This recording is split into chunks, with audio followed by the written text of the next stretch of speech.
Good evening and welcome to News Channel 8. I'm Jerome Aegean, and here's what's happening in our top stories tonight.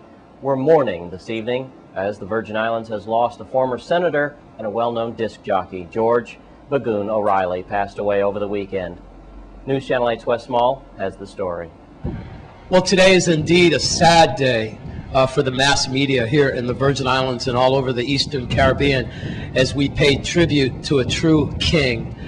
And we're talking about Bagoon. I'm here with Mean Dean and Big Daddy here, and they're all representing the stations here at WSTX, also Isle 95 Sunny and the Mongoose.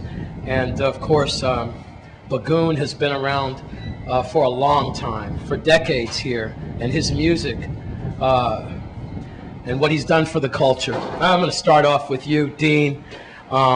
I don't know about you, but one of the reasons why I'm West the Best is because of guys like Bagoon and Jabuda and the like. What can you say about one of our own going?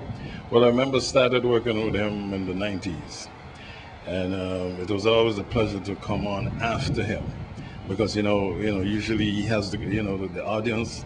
So when you come on after him, you kind of roll off from his audience. And your bed was made. Yeah, it was very easy. I mean, I always came on after him, which was a privilege. And I always like to, when he's not able to come in, when, they asked me to fill in for Bagoon, it was like another privilege and a pleasure again. Because, his audience is always people who, stay involved. They always call, they always, want to hear something, or they always tell you, you're not like Bagoon, but anyway, play this because Bagoon is accustomed to playing that. But it's always a pleasure. And he's going to be really missed. There's a voice that you hear in the morning, I mean, for years now. I mean, you're going to hear this voice in the morning. Some people will call me and tell me they don't even change the dial. They keep it on 970. They take medication according to, when the theme song comes on. And then, Bagoon was somebody who, wasn't really afraid to say what he had to say. Mm-hmm. That's one thing, man. If something is bothering him, if somebody calls him with a situation, he's going to open the mic and he's going to tell you what he thinks about it. And, whether you like it, yes or no, he's going to say it. But, at the same time, he kind of steered clear of politics, too. And here we are with Big Daddy, one of the younger DJs that we've given it up to. And here, Big Daddy, you're holding a plaque, George O'Reilly Bagoon, in appreciation of devoted service and support to the Women Auxiliary Unit. This is just one of many awards, Big Daddy, that he has gotten. And before I get to you, I have to tell you, I just talked to Melody Rames, who's involved with the Queen Show, and they wanted Bagoon on December 4th they were dedicating it to him, and he was going to kick it off. They're going ahead, I understand, with that dedication in memory of Bagoon, Big Daddy. Hey, Wes, it's just a sad day today in the communications fields. For me, being the youngster, I started up doing morning radio talk with you. Yeah, and WSTX. That's right, this is where we all started. And right after us, it was Bagoon. Right. So it was like we kicked off the morning, then Bagoon just took it straight down, then me and Dean. And, for me, just being one of the youngest is just a privilege to know Bagoon. I mean, it's a sad day here because, you walk in here and the first person you see inside is Bagoon. Wow. That's the first, but... we just got to move on and have faith, have love, and appreciate the work that Bagoon, did. And we just got to follow him. Right. Follow him, He left a legacy in which other young jacks definitely will take on, Yeah, and it's interesting. We were just talking to King Derby, and I have a feeling that we're going to have to play that tomorrow because I don't want to cheat Bagoon.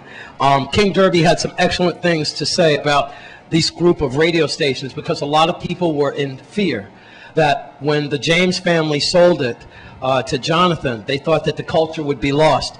And you're going to see from that interview with King Derby, who doesn't pull punches, that these radio stations allowed that culture to continue. Who's going to take over Bagoon's headphones and mic? We don't know, but he cannot be replaced, that's for sure. And like I always say, I wouldn't be West the Best have it not been for people like George O'Reilly Bagoon, because it just hits me hard, and you can see we're all feeling it here today. So with that, we're going to end our first part because this will definitely be a two-part story for George O'Reilly Bagoon, who is 69 years old, I understand.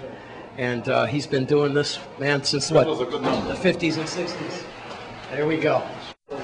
Bagoon, we're all with you. And wow, we're gonna miss you. Again, we will have part 2 of this interview tomorrow with King Derby, and you will really see how Bagoon will be missed.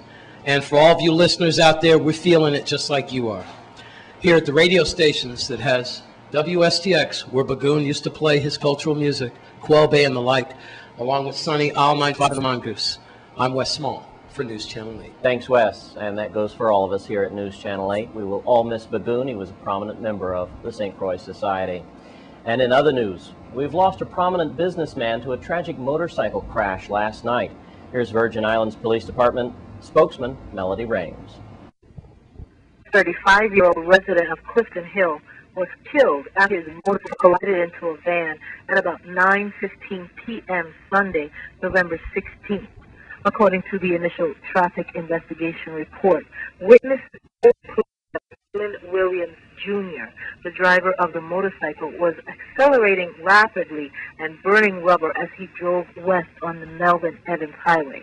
The motorcycle collided into a 1998 white Ford van, which was turning across the west lane by the scene, according to technicians. His body was transported to the Juan F. Louis Hospital morgue by ambulance. Commissioner James H. McCall sent his condolences to the family and cautioned affected drivers to practice road safety. He said most of the accidents involved drivers who were traveling at a high rate of speed. That at least motorcycle drivers have died within the last year or year and a half. The commissioner said that the motorcycles that are out now are overpowered, and without additional training on how to control the bike and taking motorcycle safety courses, the drivers are to have an accident that may happen in the blink of an eye before you even realize what's happening. It's too late. Commissioner McCall said, however, there's only one way to, and that is to